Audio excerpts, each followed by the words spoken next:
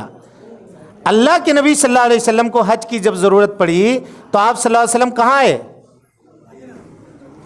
مدینہ آئے، مدینہ سے مکہ آئے. حج کا سارا کام مکہ میں ہے. اگر کوئی آدمی مکہ سے حج مکمل کر کے 13 تاریخ کو جدہ سے فلائٹ پکڑ کے ہندوستان آ جائے تب بھی اس کا حج مکمل ہو گیا. اگر وہ مدینہ نہیں جاتا ہے تو مدینہ جانا حج کے کاموں میں سے کوئی کام نہیں ہے. سمجھ میں آ رہی بات؟ اور وہاں 40 وقت کی نماز پڑھنا واجب اور ضروری ہے، یہ بھی کوئی بات نہیں ہے. اس سلسلے میں ایک روایت لوگ پیش کرتے ہیں کہ اگر کوئی آدمی 40 وقت کی نماز تکبیر اولیٰ کے ساتھ ادا کرتا ہے تو اللہ رب العالمین اس کی 2 برات لکھتا ہے، 2 چھٹکارے. ایک تو منافقت سے یعنی نفاق سے چھٹکارا اور دوسرا جہنم سے چھٹکارا. ٹھیک ہے؟ یہ حدیث ضعیف ہے. یہ حدیث کیا ہے؟ صحیح نہیں ہے. اور اگر اس کو صحیح بھی مان لیں تو مسجد نبوی کے ساتھ خاص کرنے کی کیا دلیل ہے؟ آپ اگر اپنے محلے میں بھی 40 وقت کی نماز تکبیر اولیٰ کے ساتھ پڑھتے ہیں تو یہ ثواب آپ کو حاصل ہوگا، کیونکہ کی حدیث کے لفظ میں مسجد نبوی کا تذکرہ نہیں ہے. سمجھ میں آ رہی بات؟ مسجد نبوی کا تذکرہ نہیں ہے. تو مدینے میں آپ جا کر، لیکن مقدس مقام ہے. لوگ کیا کرتے ہیں؟ ادھر ادھر گھومنے میں، پھرنے میں، ہوٹلوں کے اندر جانے میں یا شاپنگ مال کے اندر جانے میں، کہاں 10 روپے کا سامان مل رہا ہے، کہاں 11 ریال میں مل رہا ہے، کہاں 2 ریال میں مل رہا ہے، وہ تلاشنے کے چکر میں فرض نمازوں کو ضائع کر دیتے ہیں. فرض نماز کو ضائع مت کیجئے، جماعت کے ساتھ نماز پڑھیے. جیسا کہ بتایا شیخ نے کہ جو آدمی مسجد نبوی میں نماز پڑھے گا اس کو 1000 نماز پڑھنے کا ثواب ملتا ہے. اچھا، یہیں پہ ایک مقام ہے مسجد نبوی میں جس کو اللہ کے نبی صلی اللہ علیہ وسلم نے فرمایا ما بین بیتی و ممبری، میرے گھر اور میرے ممبر کے درمیان روضۃ من ریاض الجنہ، جنت کے کیاریوں میں سے ایک کیاری ہے یہ. اب جنت کے کیاری کا کیا مطلب ہے؟ علماء کا اختلاف ہے. کچھ لوگ یہ کہتے ہیں کہ اللہ رب العالمین اس مقام کو ایسے ہی اٹھا کر کے لے جا کر کے جنت میں رکھ دے گا. یہی وہ مقام ہے. یہ دیکھیے، یہ ریاض الجنہ ہے. اگر موقع ملتا ہے آپ کو تو یہاں جا کر کے 2 رکعت نماز پڑھنا ہے. نبی صلی اللہ علیہ وسلم نے کہا کہ جو آدمی ادھر سے گزرے اگر اس کو میسر ہو تو اللہ تعالیٰ کے اس باغ میں سے کچھ چر لے. وہ چر لے مانے وہاں کچھ ذکر و اذکار کر لے، کچھ نمازیں ادا کر لے. یہ کرنا چاہیے. اگر میسر ہو موقع تو نماز وہاں جا کر کے پڑھنی چاہیے. اور اس کے بعد جناب محمد رسول اللہ صلی اللہ علیہ وسلم کی قبر ہے. صاحبین کی حضرت ابوبکر صدیق، حضرت عمر ابن خطاب رضی اللہ تعالیٰ عنہ کی قبر ہے. آپ جا کر کے وہاں سلام بھی کر سکتے ہیں. قبر رسول صلی اللہ علیہ وسلم کی زیارت کے لیے آپ جائیں اور نہایت ادب کے ساتھ، احترام کے ساتھ وہاں سے گزریں. کچھ لوگ یہ ہوتا ہے کہ سلام بھی کر رہے ہیں، ہاتھ میں موبائل لے کر کے ویڈیو بھی بنا رہے ہیں، پورا احترام ختم کر دیا. بھائی، اللہ کے نبی صلی اللہ علیہ وسلم کا احترام جیسے آپ کی زندگی میں واجب ہے، آپ کے مرنے کے بعد بھی، آپ کے اس دنیا سے رخصت ہونے کے بعد بھی آپ صلی اللہ علیہ وسلم کا احترام واجب ہے. اور ایک بات یہاں پہ جملہ معترضہ کے طور پہ آپ کو بتا دوں کہ پوری دنیا سے لوگ گناہ کرتے ہیں، دنیا میں گناہ کرتے ہیں، اور گناہ کرنے کے بعد اس کو معاف کروانے کے لیے کہاں جاتے ہیں؟ بولیے. مکہ مدینہ جاتے ہیں بھائی حج کرنے کے لیے. حج کرتے ہیں، گناہ معاف ہوتا ہے نا. انہوں نے شیخ نے کہا کہ نبی صلی اللہ علیہ وسلم کی حدیث ہے من حج فلم یرفث ولم یفسق، جو آدمی حج کرے اس میں کوئی برائی نہ کرے. رجع کیوم ولدتہ امہ، جب اپنے گھر واپس لوٹتا ہے تو ویسا لوٹتا ہے گویا اس کے ماں نے آج اس کو پیدا کیا ہے. یعنی 1 دن کا 1 گھنٹہ کا جو بچہ ہوتا ہے اس کا کوئی گناہ نہیں ہوتا ہے. حج کرنے والا آدمی حج کر کے لوٹتا ہے تو اس کے پاس کوئی گناہ نہیں ہوتا ہے. تو حج سے نہ یہ گناہ معاف ہوا، اب اگر کوئی آدمی حج میں جا کر کے گناہ کرے گا تو کہاں جائے گا اس کو معاف کروانے کے لیے؟ بولیے کہاں جائے گا؟ اور اس مقام کا احترام ہے، اس احترام کا خیال رکھیے۔ پوری دنیا میں جہاں کہیں بھی اگر آپ گناہ کا ارادہ کرتے ہیں، غور سے سنیے گا اس بات کو، گناہ کا اگر آپ ارادہ کرتے ہیں تو اس ارادے کے اوپر اللہ تعالیٰ گناہ نہیں لکھے گا جب تک کہ آپ اس گناہ کو کر نہ لیں، جب تک آپ اس گناہ کو اپنے منہ سے بول نہ لیں، گناہ نہیں لکھے گا۔ لیکن مکہ اور مدینہ یہ دو ایسی جگہ ہیں جہاں اگر آدمی گناہ کا ارادہ بھی کرے تو کیا ہوگا؟ اللہ تعالیٰ دردناک عذاب دے گا۔ اللہ تعالیٰ کہتا ہے، سورہ حج کی آیت ہے، وَمَن يُرِدْ فِيهِ بِإِلْحَادٍ بِظُلْمٍ نُذِقْهُ مِنْ عَذَابٍ عَلِيمٍ۔ مکہ اور مدینہ میں آ کر کے اگر کوئی آدمی ظلم کا ارادہ کرے، گناہ کا ارادہ کرے، تو اللہ رب العالمین اس کے ارادے کے اوپر بھی اس کو گناہ لکھے گا۔ اب قبر رسول کے پاس پہنچے تو السلام علی رسول اللہ یا السلام علیک یا رسول اللہ، یہ دونوں کہہ سکتے ہیں۔ السلام علی رسول اللہ یہ کہنا یہ زیادہ مناسب اور زیادہ بہتر ہے۔ اب اس کے بعد تھوڑا سا آگے بڑھیں، وہاں پہ چھوٹے چھوٹے بورڈ لگے ہوئے ہیں، تھوڑا سا آگے بڑھ کر کے آپ کہیں السلام علی ابی بکر الصدیق خلیفۃ رسول اللہ صلی اللہ علیہ وسلم۔ اس کے بعد تھوڑا سا اور آگے بڑھیں، کہیں السلام علی عمر بن الخطاب خلیفۃ رسول اللہ صلی اللہ علیہ وسلم، یہ کہہ کر کے یہاں سے آگے بڑھیں۔ مدینہ کے قیام کے دنوں میں یہ بقی ہے، اس کو لوگ کیا کہتے ہیں؟ جنت البقی، حالانکہ یہ جنت البقی کہنا درست نہیں ہے، اس کا نام بقی غرقد ہے۔ بقی کی زیارت کے لیے جائیں، یہاں تقریباً 10,000 صحابہ کرام اس جگہ پر مدفون ہیں، اس کی زیارت کے لیے جائیں۔ زیارت قبر کی جو دعا ہوتی ہے وہ دعا پڑھیں، الگ سے کوئی اور دعا یہاں پر نہیں ہے۔ اور نیت یہ ہونی چاہیے کہ ہم قبر دیکھ کر کے اپنی آخرت یاد کریں، قبر دیکھ کر کے اپنی آخرت یاد کریں کہ کیسے کیسے لوگ تھے، وہ آج قبر کے اندر موجود ہیں۔ ہمارا اور آپ کا بھی حشر کل یہی ہونے والا ہے۔ زیارت قبر کی دعا، السلام علیکم دار قوم مؤمنین وإنا إن شاء اللہ بکم للاحقون، اللہم اغفر لأہل البقیع الغرقد، اے اللہ رب العالمین بقیع غرقد والوں کی یا بقیع میں رہنے والے لوگوں کی مغفرت فرما، یہ دعا کرنی ہے اور اس کے بعد وہاں سے واپس آنا ہے۔ مدینہ منورہ میں زیارت کے جگہوں میں سے ایک جگہ یہ احد کی زیارت بھی ہے۔ یہ وہ میدان ہے، یہ احد پہاڑی ہے، پیچھے جو یہ پہاڑی نظر آ رہی ہے نا آپ کو، یہ پہاڑی احد کی پہاڑی ہے۔ ایک کونے سے لے کر کے دوسرے کونے تک اگر آپ جائیں گے، ہم لوگوں نے ڈرائیو کر کے گاڑی چلا کر کے دیکھا ہے، تقریباً 7.5 کلومیٹر ہوتا ہے۔ کتنا؟ 7.5 کلومیٹر کی یہ پہاڑی ہے، یہاں سے لے کر کے وہاں تک۔ اس پہاڑی کے دامن میں نیچے اس جگہ پر لڑائی ہوئی تھی، میدان احد ہے یہ، ہے نا، اسی جگہ پر لڑائی ہوئی تھی۔ یہاں شہید ہونے والے صحابہ کرام جو ہیں 70 صحابہ، جس میں اللہ کے نبی جناب محمد رسول اللہ صلی اللہ علیہ وسلم کے چچا حضرت حمزہ سید الشہداء رضی اللہ عنہ، وہ بھی یہاں پہ مدفون ہیں، وہ بھی اس جگہ پہ مدفون ہیں۔ تو یہاں پہ جا کر کے آپ کو زیارت قبر کی دعا کرنی ہے اور ان شہداء کے لیے دعا کرنی ہے اور واپس آنی ہے۔ یہاں ایک چیز آپ دیکھ لیں، ہمارے ہندوستان میں خاص کر کے ان علاقوں میں نوابوں کا جب زمانہ تھا یا زمینداروں کا جب زمانہ تھا تو وہ لوگ کیا کرتے تھے؟ مسجد بناتے تھے، اور مسجد بنانے کے بعد مسجد میں کہتے تھے کہ اسی مسجد میں ہم کو دفن کر دینا۔ لہذا آپ گاؤں کھیڑے دیہات میں جا کر کے دیکھیے، مساجد کے اندر قبریں موجود ہیں۔ قبر بھائی، قبرستان مردوں کو دفن کرنے کی جگہ ہے اور مسجد اللہ کی عبادت کی جگہ ہے۔ اگر مسجد میں دفن کرنا جائز ہوتا تو اللہ کے نبی جناب محمد رسول اللہ صلی اللہ علیہ وسلم اپنے چچا کو احد میں نہیں چھوڑ دیتے، ان کو لا کر کے مسجد نبوی میں دفن کرتے یا نہیں کرتے؟ اور کچھ لوگ یہ دلیل پکڑتے ہیں کہ مسجد نبوی میں تو قبر ہے۔ مسجد نبوی میں قبر نہیں ہے۔ نبی صلی اللہ علیہ وسلم کے زمانے میں وہ حجرہ عائشہ تھا جو مسجد نبوی سے الگ تھا، اور آج بھی 3 دیواروں کے ذریعے سے اللہ رب العالمین نے اس قبر کی حفاظت کی ہے اور اس کو مسجد نبوی سے علیحدہ کیا ہے۔ ابن قیم نے لکھا ہے، اجاب اللہ نبیہ دعاہ واحاطت من 3 جدران، اللہ کے نبی صلی اللہ علیہ وسلم نے یہ دعا کی تھی کہ اللہ میرے قبر کو تو ایسا بت مت بنانا جس کی عبادت کی جائے. اللہم لا تجعل قبری وثنا یعبد. نبی صلی اللہ علیہ وسلم نے یہ دعا کی تھی, لہذا اللہ رب العالمین نے ان کے قبروں کو 3 دیواروں کے ذریعے سے محفوظ کر دیا. مدینہ منورہ میں قیام کے درمیان ایک یہ مسجد ہے, مسجد قباء, جو اسلام کی پہلی مسجد ہے. اللہ کے نبی جناب محمد رسول اللہ صلی اللہ علیہ وسلم ہجرت کر کے جب آ رہے تھے تو آپ نے قیام فرمایا تھا کہاں؟ قباء میں. اور قباء میں جب قیام کیا تھا تو وہاں اس مسجد کی بنیاد ڈالی تھی آپ نے. اور یہیں سے تھوڑا سا آگے جب آپ بڑھیے گا تو وہاں قبیلہ بنو سلیم آباد ہے, وہاں مسجد جمعہ ہے, مسجد جمعہ ہے جہاں اسلام کی پہلی جمعہ کی نماز پڑھی گئی تھی. بہرحال یہ مسجد, اس مسجد کی خاص فضیلت اسلام کے اندر وارد ہوئی ہے.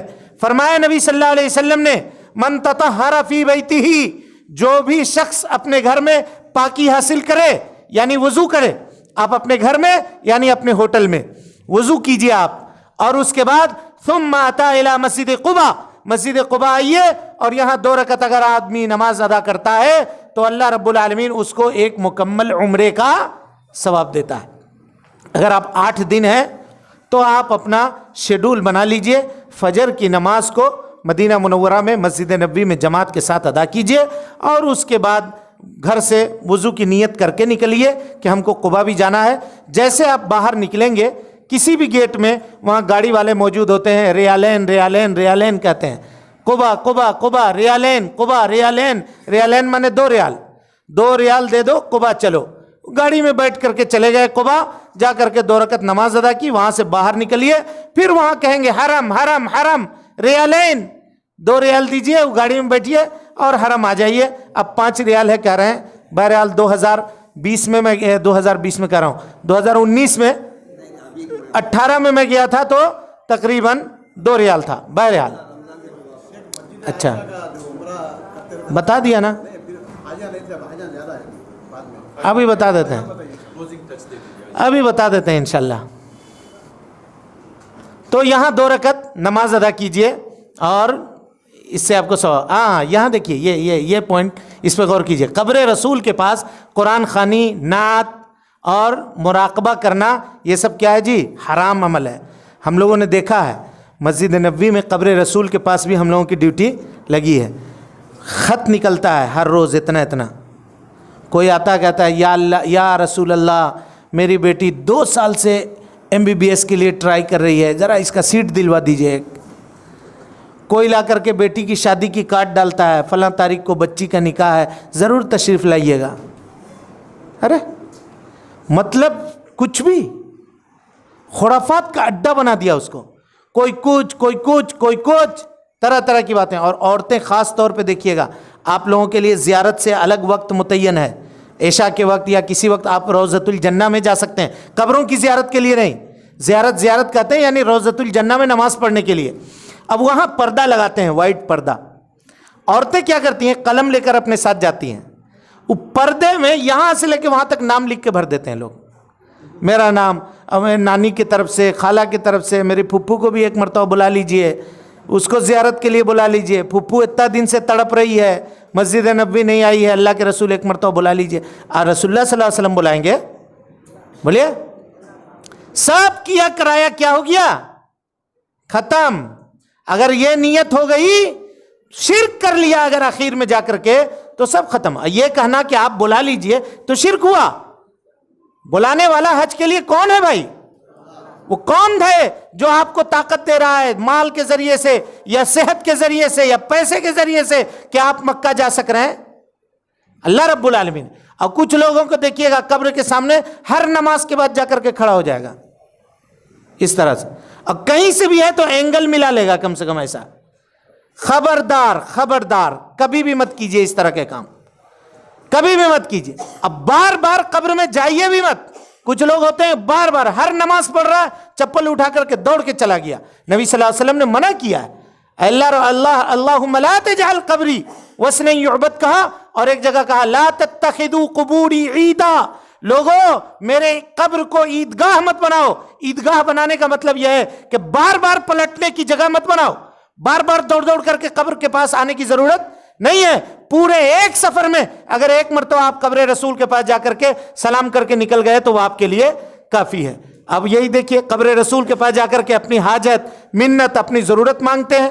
میرا یہ کام نہیں ہو رہا, فلاں کام نہیں ہو رہا, زمین کا کیس کلیئر نہیں ہو رہا, فلاں نہیں ہو رہا. وہ سب جا کر کے اللہ کے نبی صلی اللہ علیہ وسلم کے سامنے جا کر وہ سب کام کرنا تھا. کہاں؟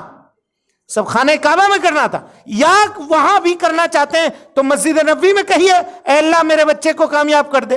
اللہ تعالیٰ سے کہیے کہ اے اللہ میرے فلاں کر دے. قبر کے پاس کھڑے ہو کر کے قبر کی طرف منہ کر کے دعا کرنا جائز نہیں ہے, ہرگز نہیں. قبر رسول کے سامنے ہاتھ باندھ کر کے بے حس و حرکت کھڑے ہونا, وہی جو ہم نے آپ کو بتایا. اب وہاں ہوتا کیا ہے, ایک آدمی دیکھا دیکھی بہت جلدی کرتا ہے. اور دیکھا دیکھی کب کرتا ہے؟ جب یہاں سے سیکھ کر کے وہ نہیں جاتا ہے نا, تو جس کو جیسا دیکھتا وہاں طرح طرح کے لوگ آپ کو ملیں گے, طرح طرح کے لوگ. جس کو جیسا دیکھتا ہے ویسا فالو ہونے کی کوشش کرتا ہے, تو اس سے بچیے. دعا کر 3 نمبر میں زیارت قبر رسول کے بعد الٹے پاؤں واپس آنا. ہاں یہ چیز بھی ناجائز ہے. کچھ لوگ زیارت کرنے کے بعد ایسا الٹے آتے ہیں, پولیس والے وہاں ہوتے ہیں وہ اس کو سیدھا کر دیتے ہیں. ہاں کچھ لوگ کعبۃ اللہ, یہ سب کے سب بدعت ہے, سب کے سب بدعت ہے. پیٹھ نہیں ہم دکھانا, یہ سب کہاں سے معلوم؟ یہ سب یہاں کے مجاوروں کی قبروں کی بنائی ہوئی, سب اجمیری سب کا معاملہ ہے. وہ لوگ قبر کو اپنے پیچھے نہیں ہونے دیتا ہے, واپس ہوتا ہے. یہ سب اللہ رب العالمین کے دربار میں اس طرح کا کوئی معاملہ نہیں ہے. قبرستان, ہاں تبرک کے لیے بعض لوگ کیا کرتا ہے, مٹی اٹھاتے ہیں, خاکے بولیے, خاکے شفا کتے, کیا خاکے شفا. کوئی کہتا ہے یہ سلمان فارسی کا باغ ہے, کوئی فلانے کا باغ ہے, کوئی کہتا ہے یہاں اللہ کے رسول صلی اللہ علیہ وسلم اپنے ہاتھ سے کھجور کا درخت لگائے تھے, کوئی کچھ. تو لوگ جا کر کے وہاں سے مٹی اٹھا کر کے لاتے ہیں. نہیں بھائی, کہیں کی بھی مٹی, پوری دنیا میں کہیں کی بھی مٹی شفا ہے, شفا ہے. حدیث ہے, اللہ کے نبی صلی اللہ علیہ وسلم نے دعا سکھلائی, اگر کسی کو کوئی بیماری ہو جائے, کٹ جائے, کچھ ہو جائے, تو مٹی پہ ہاتھ لگانا ہے, بسم اللہ ہی, ہاں بولیے. تو تربت اردنا کا لفظ ہے کہ بریقت بعدنا و تربت اردنا اور یشفا سقیمنا. اللہ تعالی مریض کو شفا دے گا دنیا کے کہیں بھی مٹی سے. کچھ لوگ اس کو پڑھ کر کے مدینہ منورہ کی مٹی اٹھا کر کے لاتے ہیں, یہ سب کام جائز اور درست نہیں ہے. کسی مزار پر حاضری کے بعد, ہاں اس کے بعد دیکھیے وہ تو بڑا حج ہو گیا. اب یہاں آنے کے بعد لوگ اس کو سکھاتا ہے کہ بڑا حج تو خانہ کعبہ جا کے کر لیے, اب چھوٹا حج ہندوستان میں کر لو. وہ کہاں ہوتا ہے جی ہندوستان میں چھوٹا حج؟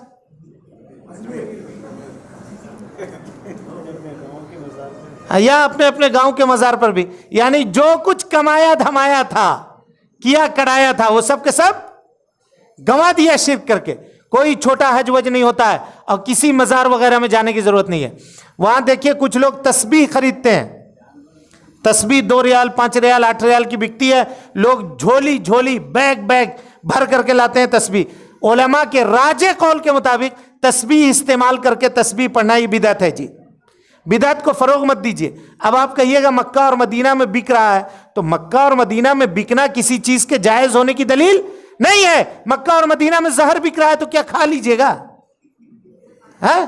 پینا جائز ہو جائے گا؟ بولیے نہیں ہوگا. وہ کمرشیل لوگ ہوتے ہیں, یمن وغیرہ کے لوگ ہوتے ہیں, وہ لا کر کے بیچتے ہیں. وہ تسبیح نہ تو مکے کی ہے نہ مدینے کی ہے, سب چائنا کا ہے. اور اب تو آج کل تو الیکٹرانک بھی آ گیا ہے, ہاتھ میں گھڑی کی طرح انگوٹھی کی طرح پہن کر کے لوگ اس کو نچاتے رہتے ہیں. ویسا مت کیجیے. اور اس کے بعد یہ کیا ہے, پیر پڑھوانا, کیا ہے بھائی؟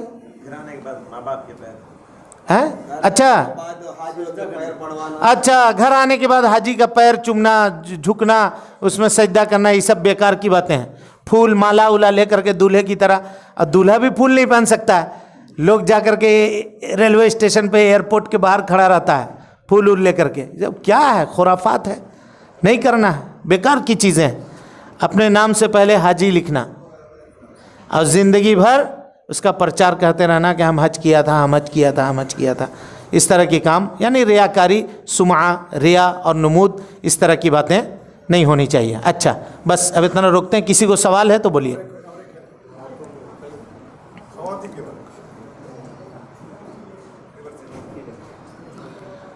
خواتین اپنے مخصوص ایام کو روکنے کے لیے دوا وغیرہ استعمال کرتی ہیں. علماء کے صحیح قول کے مطابق اس کو استعمال نہیں کرنا چاہیے. اس کے بعد میں برے اثرات ان کے جسم کے اوپر ہوتے ہیں. یہ اللہ تعالیٰ نے ان کے لیے وہ چیز مقدر کی ہے. اب وہ چیز رہے گی اگر ہے، یعنی یہاں سے جانے وقت وہ معاملہ شروع ہو گیا ناپاکی کا، تو اسی ناپاکی کے عالم میں وہ غسل کر لے، اور غسل کرنے کے بعد احرام کی نیت کر لے. خالی طواف نہیں کرے گی، نماز نہیں پڑھے گی، باقی سب عمل کر سکتی ہے وہ. اور اس کے بعد جب پاک ہو گئے تو پاک ہو جانے کے بعد طواف کرے. پاک ہو جانے کے بعد طواف کرے. 6 دن 7 دن 8 دن کا جو معاملہ ہے اتنا دن تک وہ رہ کر کے پھر غسل کر کے وہ اپنا کام کر سکتی ہیں. احرام کی پابندی میں رہ سکتی ہیں. ناپاکی کا آنا عورتوں کے لیے خصوصاً یہ احرام سے مانے نہیں ہے. احرام سے مانے نہیں ہے. ہاں اگر طواف وداع کرنے سے پہلے کوئی عورت یعنی نکلنا ہے اور اس سے پہلے عورت ناپاک ہو گئی تو ایسی صورت میں اس کو طواف وداع معاف ہے. طواف وداع کرنے کی ضرورت نہیں ہے. ہاں نبی صلی اللہ علیہ وسلم یہ ہم لوگ پہلے کرتے ہیں حج جانے سے پہلے. چلیے کوئی رشتہ دار اگر دعوت دے رہے ہیں تو دے سکتے ہیں، اس میں کوئی حرج کی بات نہیں ہے. لیکن ہم اگر پکا کر کے کھلانا چاہ رہے ہیں کہ ہم حج کرنے کے لیے جا رہے ہیں تو ایسا نہیں کرنا چاہیے. حج سے اگر آپ واپس آ گئے، اللہ رب العالمین صحیح سلام آپ کو واپس لے آیا، تو آپ اپنے رشتہ داروں کو گھر میں بلا کر کے اگر کھانا کھلانا چاہتے ہیں، بہت پارٹی کر کے بہت ریا و نمود اس کے اندر بھی لوگ کرتے ہیں، ایسا نہیں کرنا چاہیے. اس سے پرہیز کرنا چاہیے.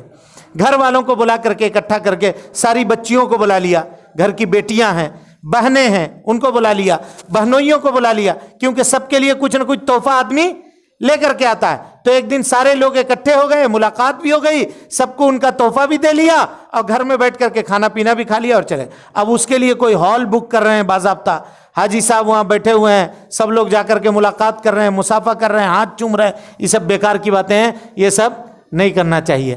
اب اس کے بعد آپ کا شکریہ ادا کیا گیا ہے کہ اللہ تعالیٰ آپ کے سفر کو آسان کرے اور خیر و عافیت سے آپ کو لے جائے، آپ کے حج کو حج مبرور بنائے.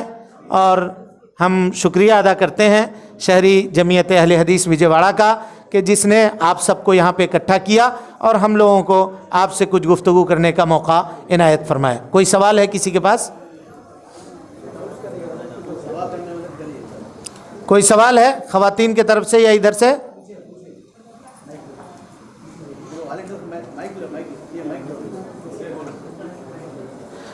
ایک بات انہوں نے کہی تھی، ایک سوال پوچھا گیا تھا مسجد عائشہ سے عمرہ کا مسئلہ، تو ہم نے آپ کو وضاحت کر دیا تھا بھائی علماء کے صحیح قول کے مطابق ایک سفر میں ایک ہی عمرہ آپ کو کرنا ہے.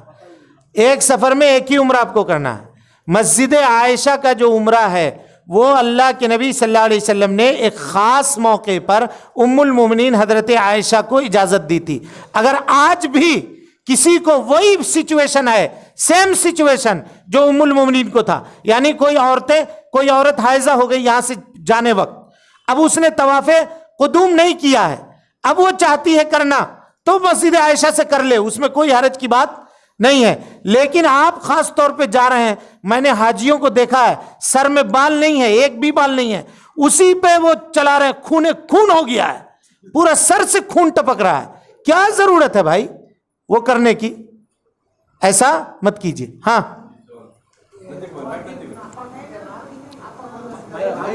زور سے بول. ہاں